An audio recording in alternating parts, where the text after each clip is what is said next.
Fotósként engem elsősorban az érzelmek inspirálnak, tehát hogy van egy adott szituáció, amiben jelen vagyok, és olyan érzelmi impulzusok érnek, amiket azt érzem, hogy muszáj valahogy megörökítsem is, és én erre a fotográfiát választottam, és ebben meg is találtam azt, amivel azt érzem, hogy el is mondom a mondani valómat, vagy legalábbis az érzéseimet kifejezem.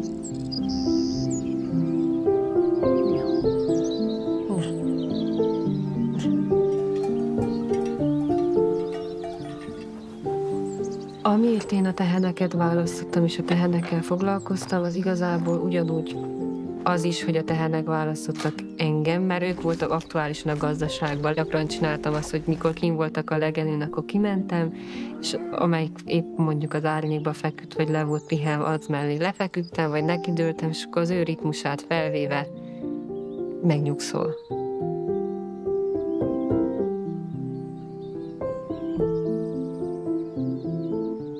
Igazából egy idilli állapotot keresek, azt az idilli állapotot mutatom meg minden nehézségével együtt, és hogy ez lehet egy jövő alternatíva azok számára, akik ezt vonzónak tartják.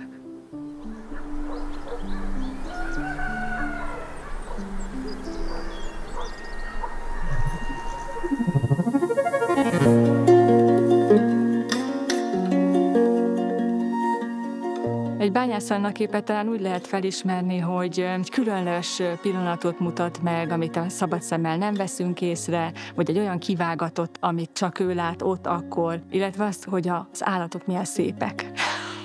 Szerintem, ha 100 fotós rámegy egy tehéncsordára és lefotózzák, én meg fogom mondani, melyik az Anna képe. Senki nem lát úgy, mint Bányász Anna. Bányász Anna képeit én azt hiszem, hogy már a színvilágáról is fölismerném. Mindig van benne napsütés. She creates images which are striking by the very nature of her ability to look closely at something and to see something in it which other people wouldn't see, which is the basis of all great photographers, actually.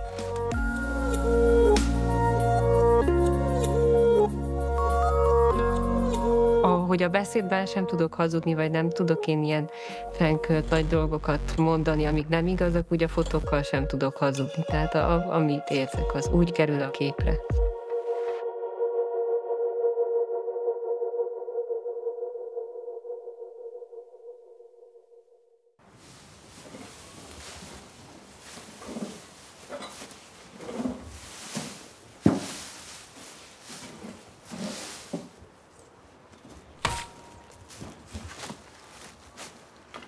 Ezt. Lapáttal vagy villával. Várj. Megoldom én.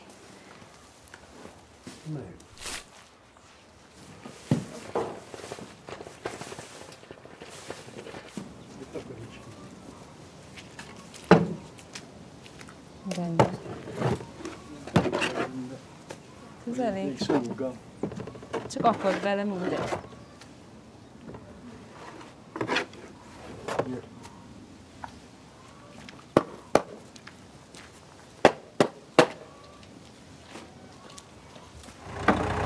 Bejön, jó van. Vissza nem fogsz tudni menni, ne, vele fog, ne. Megállunk.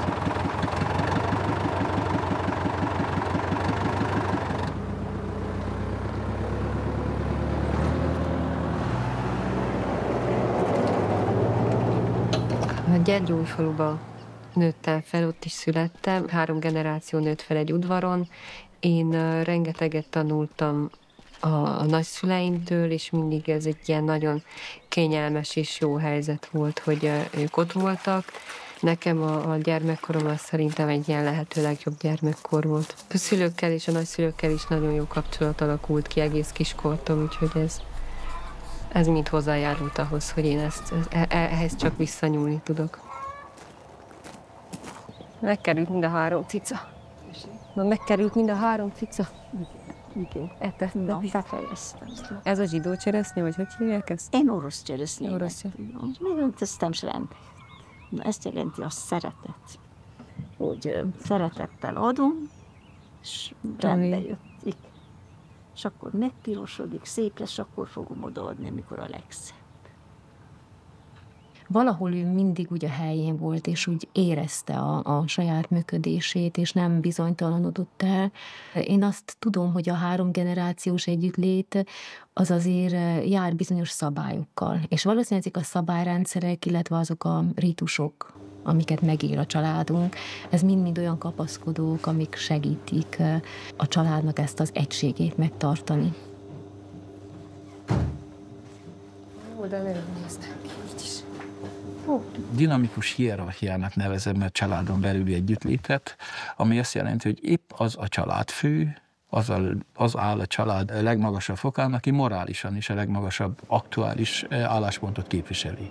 Például, ha a család leül az asztalhoz, és neki fogunk enni, akkor valamelyik gyerek azt mondja, hogy imádkozni is kellene, akkor ő kerül a hierarchia csúcsára, mert valami többletet hoz bele abba az étkezésbe, de ez az élet bármelyik területére érvényes kell, hogy legyen.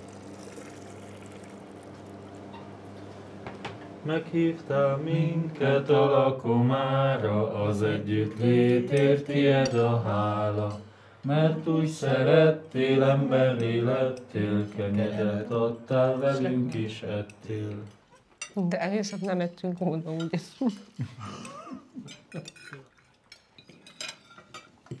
Jó ez a bor amúgy.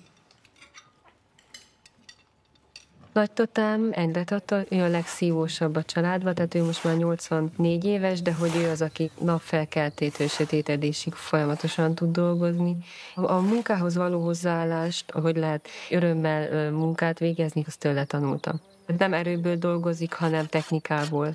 Tehát, hogy megvan, hogy melyik mozgást hogy kell helyesen elvégezni, nem erőlteti meg magát, és pont emiatt sokkal kitartóbban és sokkal hosszasabban tud dolgozni. Tehát amit ettől a generációtól lehet tanulni, szerintem az egyik legfontosabb az az alázat, hogy ha esik az eső, annak örvendenek, mert eső kell, ha süt a nap, akkor annak örvendenek, mert akkor szárad a széna. Tehát, hogy az apró dolgok örömét lehet megtanulni tőlük, és az, hogy kevés is elég az élethez.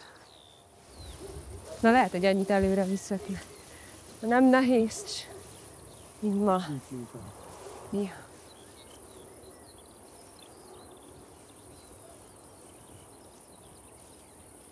A fotózás nekem a kezdetekben az a bátyámtól ered, tehát ő érdeklődött első körben ezzel, és édesanyám, és ők ketten jártak el egy táborba, ami nagyon pozitív tapasztalattal tértek haza, és úgy gondolták, hogy akkor a következőben visznek magukkal. Bennem mindig is volt egy ilyen művészi hajlam, mind a zenétől, mind a képzőművészetig egy csomó mindent kipróbáltam, és akkor így csatlakoztam hozzájuk a fotográfiával, és ott nagyon jó visszajelzéseket kaptam a táborokban a helyi oktatóktól, és akkor gondolkoztam el azon, hogy talán komolyabban is foglalkozhatnék vele.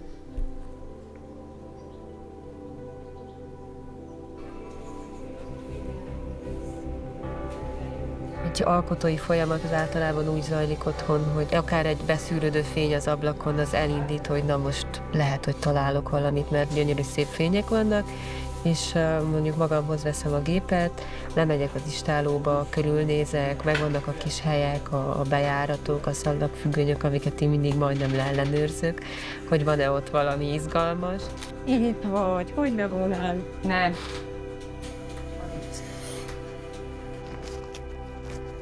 Technikailag elég vegyesen dolgozom, kezdve a kisfilmes géptől a középformátumig, a digitálistól. Az utóbbi időben elég sokat fényképezek telefonra is. Nagyon sokszor olyan szépen automatikusan beállít mindent, hogy én ott vagyok a digitálison, mire ott ugyanazt beállítom, addigra már a téma az eltűnt.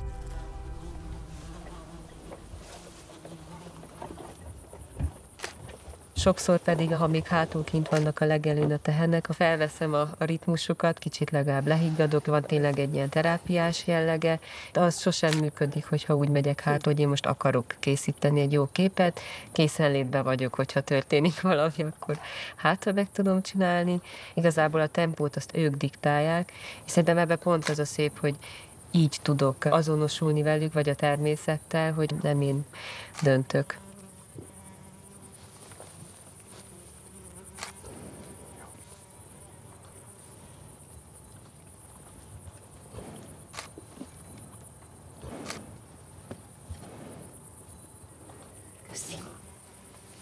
Köszi. Én az eszközeimre úgy tekintek, mint eszközök. Az valóban azért van, hogy én azzal csinálják egy képet, és ha a jó kép az ott van a porban, vagy ott van a ganyéban, akkor a fényképezőgépnek is ott a helye.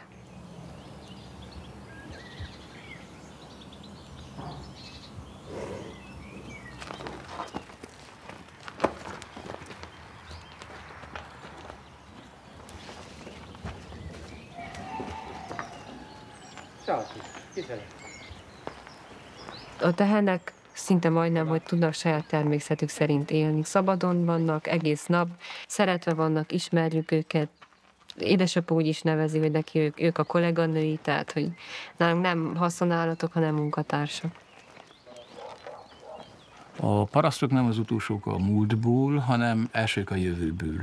Ha verbalizálni próbálom, akkor ez arról szól, hogy keresem az összhangot, a harmóniát természet, ember, Isten között, és úgy gondolom, hogy ez egy paraszti életformában tetten érhető. Elsősorban persze a tejfeldolgozás az, ami a gazdaságnak az anyagi bevételét biztosítja. Itt érlelt sajtról beszélünk, nyers tejből készül, de túl lépik azon, hogy ez egy táplálékot ígér csak. Egy francia sajtgurútól tanultam, azt mondta ő, hogy a sajt az nem más, mint a tej elrugaszkodása a halhatatlanság irányába.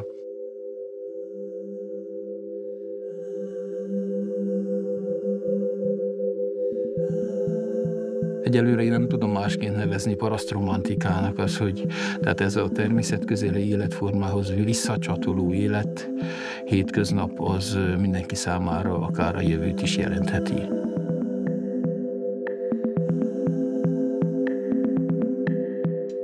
Nekem ez az édesapával való kapcsolatom, vagy nem is tudom, tehát az ő filozófiája, az valahol egy kicsit beleépül az én fotográfiámba is, csak ugye én nem tudom ezt szavakkal elmondani.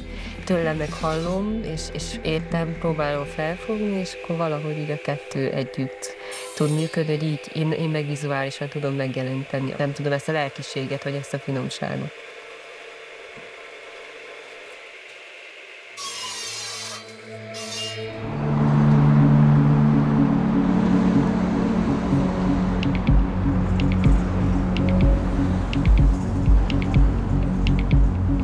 Nekem a MOME az a szemléletmódomba változtatott nagyon sokat, a hozzáállásomba, hogy hogyan kéne fotózni. Én is olyan fotósként kerültem be, hogy azt hittem, hogy elég jó képet készíteni csak. De hogy itt tanultam meg azt, hogy tényleg sokkal többet érhet egy kép, hogyha van mellette gondolat, lehet, hogy nem is csak egy képben kell gondolkodni, hanem sorozatban. Tehát én elég naívan kerültem ide, úgyhogy nekem ilyen szempontból sokat segített, hogy hogyan fogjak neki egyáltalán úgy képet készíteni, hogy abban benne is legyen a maga gondolatiság. Sziasztok! Ja. Megvan a leporellóm? Fent. Köszönöm. Hát hiányzik azért a műterem, na. Why? Hát én azért itt sokat tanultam. Igen? Hát meg amikor közösen voltunk itt Messivel, Pátyóval. Igen, azért ez jó volt. Igen. Az jó volt még a... Hát most minden év jön egy új csapatról. Igen. Nekem ez... én hiányzik neked. Kicsit. Hát hiányzik neked ez a sorozat, mint megcsinálni, nem volt stúdió. Én tudom, miért nem stúdió volt, csak ez nem volt idő. De nem tudtam a tehenet behozni a műterembe. Igen, pontosan. Tehén. De most már belevontam a nagyszülőket. Tehát, hogy most már sokat foglalkozom a nagyszüleimmel. Szerintem ez másik. Ez más? Nem tudom, nekem nem tudom. Nekem te válasz, nem én. Csak nincs neked. konzultáció, ennyi. Lehet, csak ide jön. Jó munkát. And you have a good work for your life as well. On the kid and everything, okay? Köszönöm. Be good. Tanárok szempontjából egyébként szerintem elég szerencsés az egyetemre. Nagyon jól ráéleznek minden diáknak a személyiségére, az adottságaira, és nagyon jól tudják, hogy kit hogyan lehet motiválni. Arra próbáltak ráerősíteni, hogy milyen az én stílusom, milyen az én gondolkodásmódom, és nem elnyomva egy teljesen más irányt erőltetve, hanem téged próbálnak erősíteni, és szerintem ez az egyik legfontosabb, hogy nem próbálnak egy sémára ráhúzni, hanem az, akit te vagy, abban megerősítenek.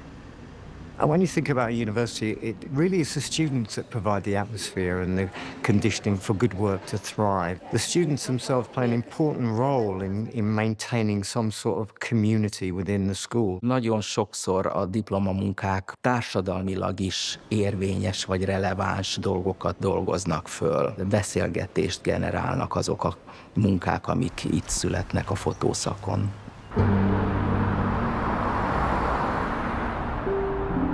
A diplomamunkám, aminek a címe már a jövő sem a régi, az egyrészt egy jövő alternatívát kínál. Nem mellesleg egy picit a paraszt szónak a felnemesítése, mert hogy az utóbbi pár évtizedben eléggé degradálóvá vált, tehát a parasztot inkább használjuk melléknévként, mintsem főnévként, és ennek valahogy egy kicsit a visszafordítás, hogy a paraszt az nem egy lekezelő jelző kéne legyen, hanem az egy főnév, ez egy foglalkozás, az egy életforma.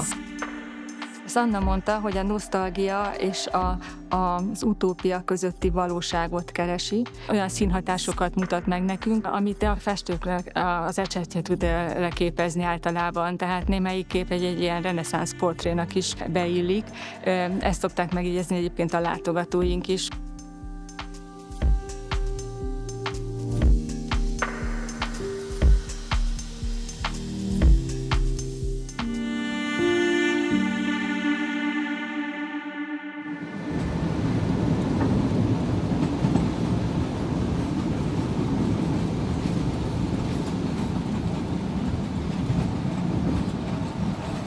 Anna, ő úgy ment el már itthonról, hogy muníciót gyűjt, tanul, de neki az élete, a hétköznapjai, a jövője az itthon kell, hogy megtörténjen, itthon érzi magát elemébe, ez a kultúrtáj, amiből az ő egész energiaforrása táplálkozik. Ő is egy kicsit két lábbal a földön, itthon, ebben a millióben érzi itthon magát. Az erdélyi környezet azért inspirál engem nagyon, mert itt még tényleg olyan ösztönösek az emberek, vagy van bennük valami olyan zsigeriség, ami akár a szó jó értelmében az egyszerűségükből is adódik, hogy nagyon közel vannak a természethez, nem akarják megjátszani magukat, nem akarnak többek lenni, mint amik. Őszinték és önazonosak, hogy ez szerintem, vagy ez egy inspiráló környezet ilyen szempontból, hogy a valósággal találkozom. Mindenhol le vagyok fényképezve, állandóan Jóska, és mindegyik. Egy ilyen öragasszony állandóra szerepelik a fényképek. Egy őszinte jó karakter vagy azért. Mondogattam sokszor, hogy fiú kellett volna legyen. Mert szereted az Istenem. Ha így van a ganyét, szereted hallni ki. Meg kell csinálni azt is. Hát kellett Tatának, kellett egy kicsi segítség, mert ma érvek. Az csuda, hogy ő tud, és én nem tudom, hát. Eleget dolgoztál te is.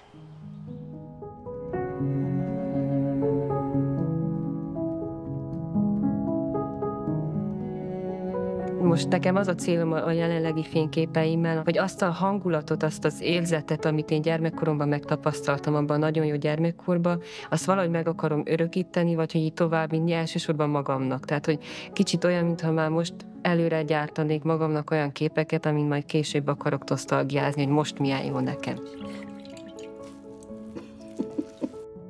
Valószínűleg ez egy kicsit egy ilyen terápiás folyamat is olyan szempontból, hogy most tartok az életemnek abban a szakaszába, hogy elköltözöm otthonról, tehát kiköltözöm ebből a gazdaságból.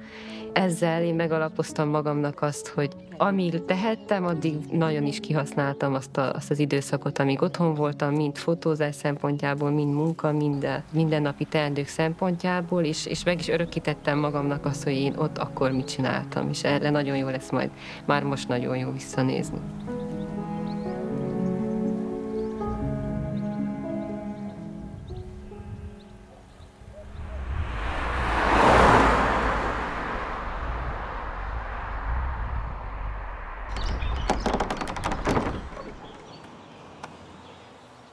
Anna? Kész a ja, kávé? Kész a kávé. Kész a? Kész. Na, ma lehet kimegyek veled, mert ma nincs túl sok dolgok. Ez jó lenne, mert tegnap is olyan sűrű nap volt, nem volt időn fotózni. kéne segédfotókat csinálni. De ilyen sztorikban, ugye? Sztorikban nem csak. Aztán holnap nem tudom, holnap haza kell menjek, kell egy kicsit segítsek otthon, de ma ki tudott menni, megcsinálni. Jó. Te is jössz, Ivánka. Megyünk? Megyünk. Hova megyünk? A férjemet Instagramon keresztül ismertem meg, de az is igazából köthető a gazdasághoz, mert ő kezdett el reagálni ezekre a sztorikra, amiket a gazdaságból tettem ki. És egyszer ráírtam, hogy köthető össze ez azzal, hogy a Momén egy ilyen fancy környezetben tanul, fotográfusként, és hazajön, és csinál ezt a kemény munkát. És rájöttem, hogy ezt hogy. És akkor elkezdtünk beszélgetni, aztán kértem egy randevút, ami igazából egy találkozás volt, és az megpecsételte az életünket, mert jól sikerült. De egyébként összeköthetőek a szálak olyan szempontból is, hogy ő is a Momén végzett építészakon, viszont jó pár évvel korábban, mint én, úgyhogy itt nem kereszteztük egymást, hanem majd csak a beszélgetések során derült ki, hogy ez a rész, ez közös. Annának nagyon-nagyon érzékeny személyisége van, egy nagyon tiszta, gyakorlatilag ebbe szerettem bele, hogy annyira friss és üde ebben a nagy zűrzavarban, hogy valaki ilyen tisztán, őszintén látja és éli a világát, hogy közben elfelejtettem a kérdést.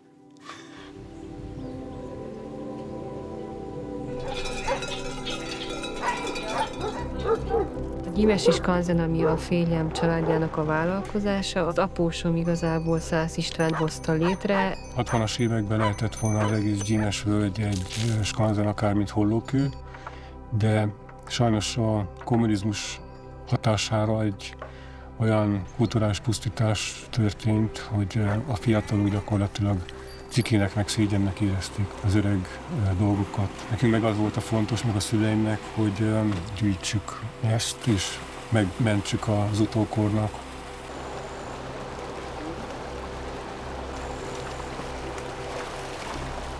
És előrébb, még bennebb egy picit.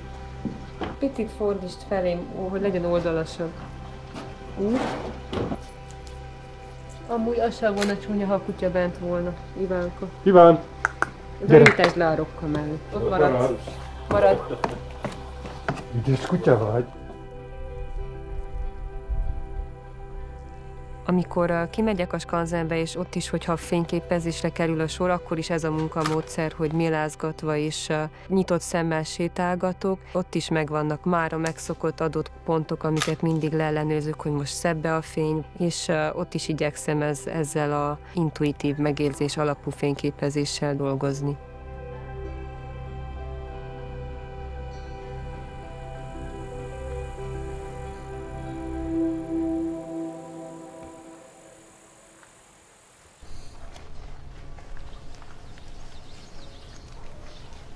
Sziasztok! Isten hozott nálunk. Szia! Anna! Szia! Szia! Szia! Jelműket, most már jártas vagy nálunk. Igen. Most egy 2 napos workshopra készülünk, elsősorban itt nálunk a családi gazdaságban, Gyergyóújfaluban, melynek 4 résztvevője lesz, mind volt momés diákok, és az elkövetkezendő 2 napban pedig közösen fogunk alkotni, melynek a végső kimenetele egy közös kiállítás lesz a momén. Sziasztok! Nem kellett volna segítsek? Nagyon vártunk. Poharakat legalább kiteszem. És készítettük nagy gondoskodásról, Anna jelezte, hogy érkeztek. Egyszer Isten hozott, Isten. Egészség. Így egyszerű. Jobbá?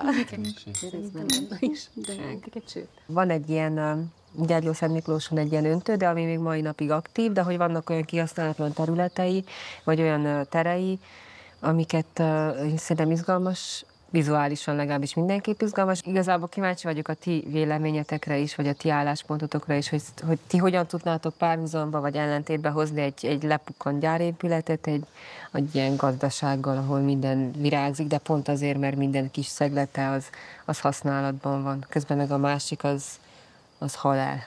Szerintem így térkihasználás szempontjából jó lenne, hogyha akár így lendartoznánk kicsit.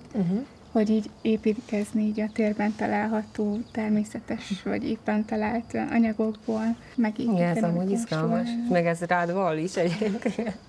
Ezek a terek, amikben megyünk, amik azért haldokolnak, mert volt egy rendszerváltás, és gyakorlatilag azok az eszmék, meg azok a társadalmi csoportok, azok a életfeltételek nem működnek ma már, és ugyanezen az átalakuláson megy át ez tehát a paraszti kultúrának is a rétegei, és hogy ami itt van nálatok, az pont azért különleges még, mert hogy úgy tud megmaradni, hogy közben meg modern is, tehát hogy új dolgokat használ. Én nagyon fázom ettől.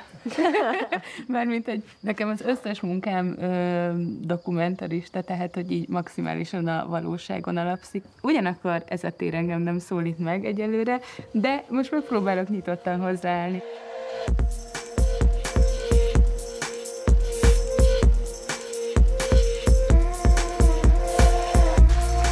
Hát? És izginek izgi.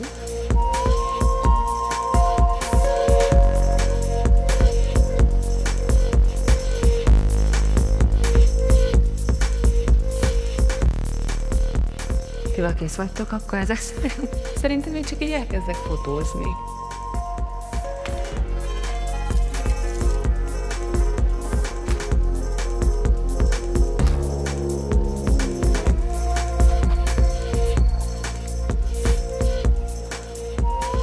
Olvasztok kátrány, vagy mi ez? Vas. Vas? Kihívás nekem az, hogy ezeket a tereket sose tudom másképp fotózni, mint ahogy van. Póló. Le! Egyelőre nézz egy kicsit el, de ne teljesen... Aha, így jó. Lehet, hogy Anna nem erre gondolt, amikor idehozott. Én is erre gondoltam, amikor idejöttem. Na figyelj!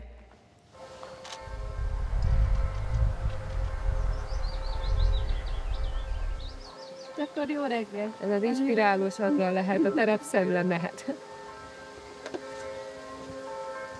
Te itt maradsz, úgy érzed? Most ez nagyon tetszik nekem.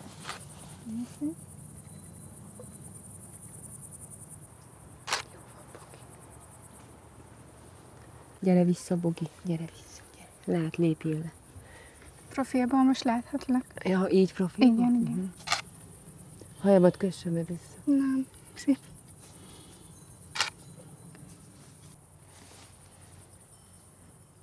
Ti most akkor Bemegyünk. az istálóban fogtok bent? Hát megpróbáljuk. Akarod mind a kettőt, vagy az mások? Nem tudom, ezt majd te látod. Oké. És így kihajtsam a kezem, vagy nem? Nézzetek egy olyan fényt is, hogy a lámpa melletted van? Mármint, hogy onnan jön, nem? Várj, csak most már olyan jól Igen, Ákos, készülj, mennek. Jó. Akkor foglalod, és igen, Egy szóval... lőd meg, én is itt karimpálok aztán valamivel. Én csak maradjak mozdulatlan? Ja, hát hogyha érzel magad valami pószt, ami kikívánkozik, Nem annyira, akkor de... küldjed.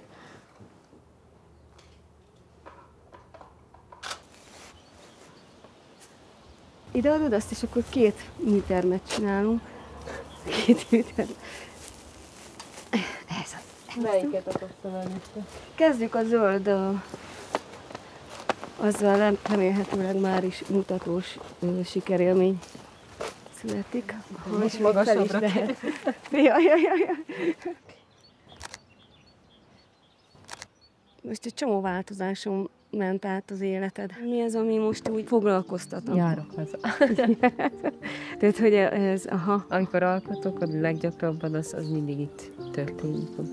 Van egy olyan út ebbe az egészbe, amit mondjuk most úgy jobban kifejtenél, vagy kiemelnél egyfajta utat ebbe az egészbe? Nem tudok, most kicsit tényleg ilyen válságon, ilyen szempontból, hogy ez tényleg akkor működött igazán, amikor folyamatosan jelen voltam. Tehát most van benne egy ilyen pici kényszer, amikor ritkábban hazajövök, akkor úristen akarok valamit alkotni, mert most már kiesett ez. De akkor meg pont azért nem sikerült.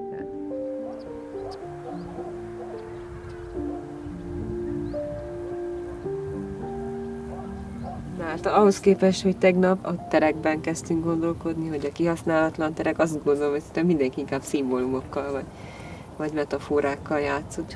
Örülök, hogy ezt a képet megcsinálhattam végre rólad, mert már nagyon régóta a fejemben van. Én örülök, hogyha az elképzelésednek megfelelően sikerült. Hát nagyon izgalmas. Alapvetően ugye azért álltunk össze Ákossal ilyen organikusan, mert hogy mindketten a valóságábrázolás irányából közelítjük meg a fotózást. Ugye nekünk az volt az alapvető koncepciónk, picit ilyen ironikusan, hogy akkor megfotózzuk egymással a munkahősét és a parasztasszonyt. Ez annyira csodálatos, amikor valahogy jól állnak össze a momentumok, és tényleg, hogyha csak a tehén 2 lépéssel arrébb áll, már nem jó a kép, és igen. De pont ez izgalmas ezen a helyszínen, vagy hogyha már modellek a tehemnek is, hogy őket nem tudod befolyásolni. Ez szórt fény inkább, ez meg kemény fény. Viszont ami így izgalmas nekem, hogy így visszatérnek, tehát hogy a kötény. Igen, a fehér talán nem is a zöld. Igen. És szerintem a konklúzió az tényleg az, hogy érdemes néha összefogni, akár ha nem mi, akár kinek hasonló, tehát akivel akár személyesen tud találkozni és konzultálni. Tehát hogy hogy kikerültünk már az egyetemről, nekem tényleg ez a konzultáció, vagy a más véleménye, vagy ez a tiszta fej, ez nagyon hiányzik.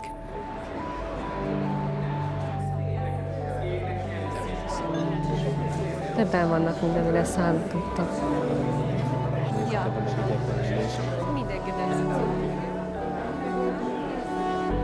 Szeretettel köszöntök mindenkit. Nekem különösen nagy öröm látni elég régen végzett hallgatóinkat egy kiállítótérben, és ezzel át is adnám a szót Szalontai Ábel kiváló kollégámnak, hogy nyissa meg a kiállítást. Ez a legjobb érzés, hogy újra látunk benneteket együtt, úgy is, hogy talán nem is egy időben jártatok ide az egyetemre, és ez a gondolkodás a helyről és a térről, azt gondolom, hogy a munkáitokon keresztül nagyon izgalmasan egy új narratívát is megfogalmaz, és hogy ne nyújtsam nagyon hosszúra, idézettel zárnám le ezt a gondolatot, Hambas Bélától, ami a helyre vonatkozóan azt hiszem, hogy elég jól rímel a itt látható munkák kapcsán. A helyet nem szabad összetéveszteni a térrel. A helynek nem csak fizikája, hanem metafizikája is van, és nem csak látvány, hanem géniusz. A hely sohasem definiálható, ezért a helynek nincs tudománya, ellenben van költészete, művészete és mítosza. Én azt gondolom, hogy ez a mítosz, ami leginkább az emlékeimben is él Annáik farmjával kapcsolatban, az itt kézzelfoghatóan válik, úgyhogy szeretettel gratulálok.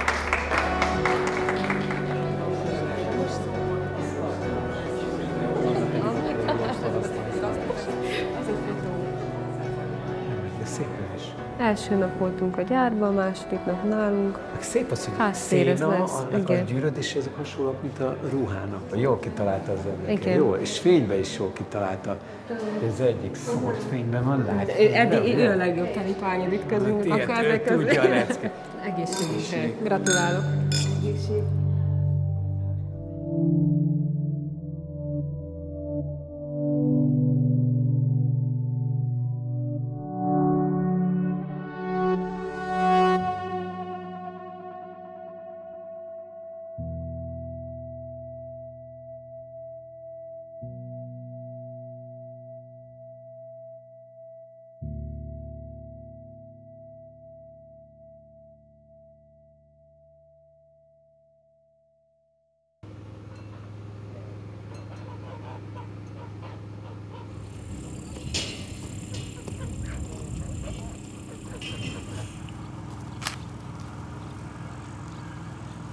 Az alapvető értékrendek, amiket kaptunk és tapasztaltunk a szüleinktől gyermekkorunkba, a tisztesség, a jóság, a becsületesség, ez így beépül a mi életvitelünkbe is, és ugyanezeket az értékeket véltem felfedezni a természetbe is, amiket aztán a későbbiekben igyekszem a képeimbe is beültetni. Most a jövőbeni terveim, mint önálló művész, az lenne, hogy kicsit nyitni más gazdaságok felé is, és egy kicsit rávezetni arra magam, hogy engedjem el azt, ami volt otthon. Tehát az, hogy elengedem, az nem azt jelenti, hogy befejeztem, de hogy lehet, hogy azzal, hogy lélekben el tudom engedni, azzal újra megnyílnak olyan kapuk, amik ösztönösek maradnak, és amik megnyitnak olyan új témákat, amiket hasonló odaadásra tudok csinálni.